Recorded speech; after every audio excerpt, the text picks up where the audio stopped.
Hi, this is Keith with How to Build Your Own Home. I'm here at the completion of a job that you've seen many, many posts on. In fact, you've seen this job from the day we actually did a geotech core sample. So this is probably the most documented home you've seen with How to Build Your Home, in addition with a couple of other jobs. I'm going to walk you through the home, but I want to mention a couple of things about this. We did this home to service a kind of a multi-family situation. We had a very tight footprint, almost no space on this pad. So we went up with a whole master suite up above. This is a full 3-bedroom, actually 4-bedroom, 3.5-bath home, and 2 of those bedrooms were master suites. So if a young couple were married and you had young kids, they could live upstairs. If your mom and dad had to move in with you, they can live in the downstairs. I've got a laundry and their master closet downstairs. I've got a laundry upstairs, so they're completely separate with the exception of the kitchen.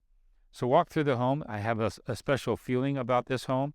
When I first graduated from college, I came down to southern Utah to help my father-in-law with roofing and a lot of other projects. This was his subdivision many, many, many years ago. And he had a park here that was kept in the family. And we finally built a home on the park that he owned.